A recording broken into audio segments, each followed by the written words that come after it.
What's up, everybody? I'm Jessekazam. Welcome back to another Escape From Tarkov video. This is another one of our lessons from Beyond the Grave, where we take a look at a clip from my stream where I died, and we kind of figure out what we can pull from that to be a better player next time.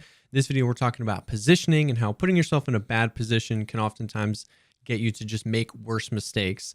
I stream Escape From Tarkov on Twitch. All my links will be down below. I'd love to have you stop by and say hey. If you like the video, think about dropping a like or subscribing for more content like this, or commenting down below. All that stuff really helps the YouTube algorithm, so thank you so much to those that do that. But with all that out of the way, let's go ahead and dive right in. So as always, what we'll do is we'll watch the clip in its entirety, and then we'll kind of go back through. We've got a few clips to look at.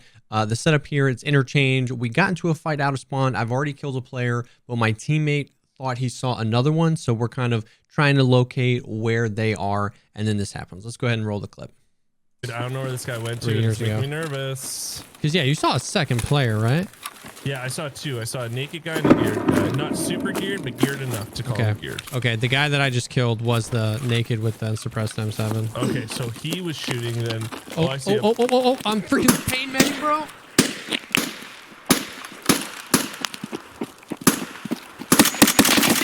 I'm dead. He hit me in the face with his first shot.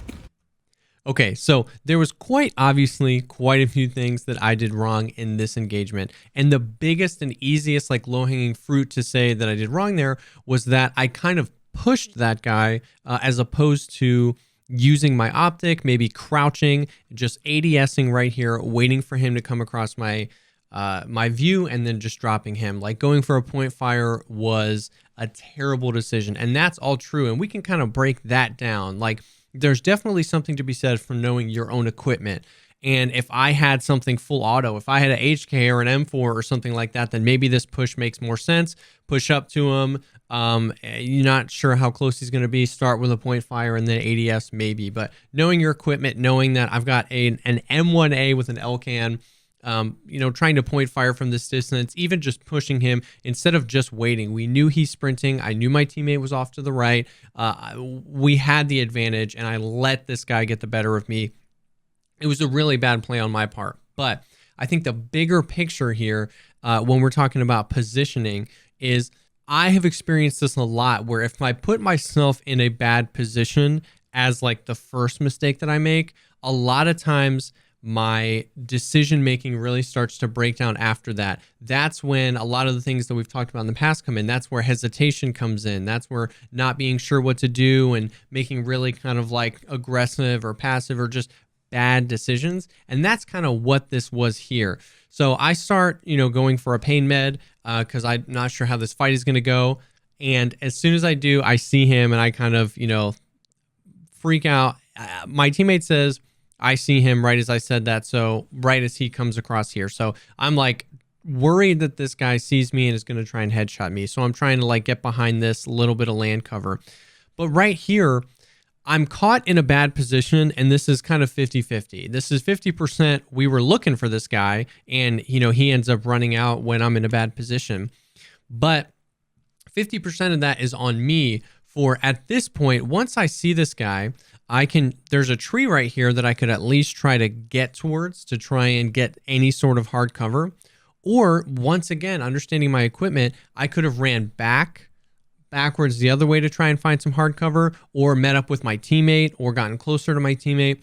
There's a lot of things I could have done to kind of make this less worse position to be in, but instead I just kind of finished the painkiller. I'm looking at him, and once again I ignore the hard cover here. There's multiple trees, so if I had been by this tree, it definitely would have given me some sort of advantage. I could have peeked around it. I could have thrown a grenade. I knew I was caught out in the open, so I just kind of went for something. Now, we've talked before about don't hesitate. That's exactly what this is. Like, make a decision, stick with it, and then kind of face the consequences and learn from it. But this was definitely, there was more to this than just like, why didn't you ADS? That's the obvious thing. Why didn't you just crouch ADS, wait for him to come? But being out in an open position like this, really, if you see an enemy and they surprise you, it ultimately just ends up in more and more decisions breaking down. And we've got another clip that kind of shows a similar situation. So we'll take a look at that.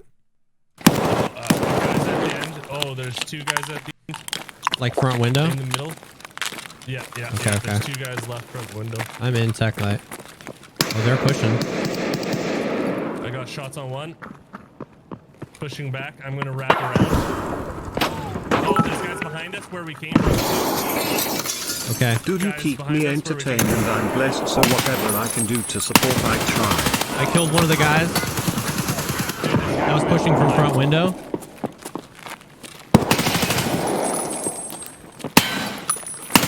I'm dead.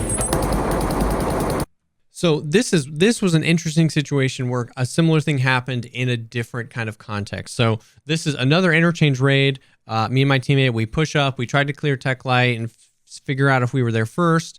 And almost immediately, my buddy calls out, okay, he saw long range. There were 2 people out by the front window. He made that call. And as soon as he made that call, they start pushing up. So at this point, they're probably pushing because they've seen him or they're trying to get here. He's engaging with them. And I'm thinking, okay, I can use my element of surprise. I know my teammate's got a ton of hard cover there. I can either wait for my moment to whip around this corner and push if somebody starts pushing, or I can wait for like a reload if they're engaging with my friend and then push across. So that's kind of what I'm doing when my duo partner calls that there's people coming up behind us too. So at this point, if I start sprinting back that way, I'm letting these guys know where I am and they're going to shoot me in the back. So I pretty much say I've got to push around here, try to eliminate some of these enemies and get into cover from the people crossing. I know that there's more than one because my buddy originally called out 2. We go for the point fire. The mannequin gets me. They always do. We go for the point fire on this guy and I immediately start taking shots from the other one. I take some cover here, take some hard cover, peek around and see this guy pushing around. And this is once again where my decision making starts to fall apart. So I am kind of in a bad position here. I know that there are people coming up from behind. I'm just kind of standing in this store and kind of dancing around, not sure how to engage this guy. And we actually talked about this on stream. If you watch right before this guy kills me, we called it the hesitation wiggle. I'm ADS'd, or actually I'm not ADS'd, but right here I kind of think I'm trying to figure out if he's gonna push along the back here or come around. And I pull my mouse just away as he's pushing around. And that we talked about how I was on this guy, but I pulled my mouse away right as he was pushing because I still wasn't sure which way he was gonna go. And this whole little dance that I'm doing, just kind of strafing back and forth around this counter, is really what got me killed. I see this guy poke around here. I could have immediately walked up to the edge here and done like a lean around this corner and caught this guy pushing. Because the thing is, I wasn't sure if he was going to push left or he was going to re-peek right.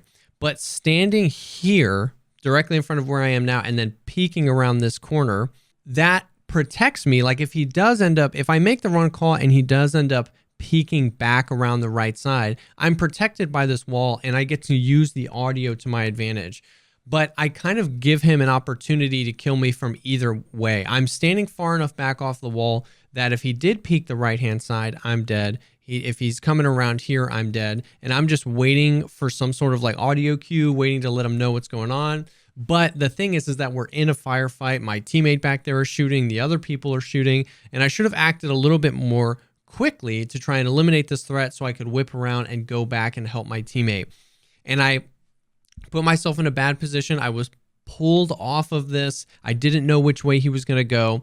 We've talked about this in a few different contexts, in the Don't Hesitate video and in the Taking Control of Fights. I gave him the ability by standing back here and just waiting to figure out which way he was going to peek from. I gave him control of the fight by him just being able to basically peek from wherever he wants, and it's a 50-50 if I'm watching that. But when I see him push in and I see him pushing around here, really either way, chasing him around the corner, throwing a grenade straight up and then hugging the wall here, or just going to cover and peeking, would have given me control of that fight back. You know what I mean? Even if we did a little bit more ring around the rosy, that would have been fine, just so that I can like keep him on his toes. But I gave him the ability to basically walk around this corner with his gun raised, whereas I'm kind of like trying to decide, do I want to push back here or not? And even just those split second decisions really, really can make all the difference. So of course, you know, I'm always a little hard on myself in these videos, but that's kind of the point of them. In the heat of the battle, you know what I mean? You make decisions, you have to stick with them. It's a game, and at the end of the day, it doesn't matter that I lost these pixels, right? This gun and this gear. But doing this and going back and kind of like reviewing how I die, even on stream, even all the videos that don't make it into the Beyond the Grave series, just pulling this up and being like, oh, I hesitated there again, or I was in a bad position, really help hone my skills over time. And I've seen a lot of progress from them.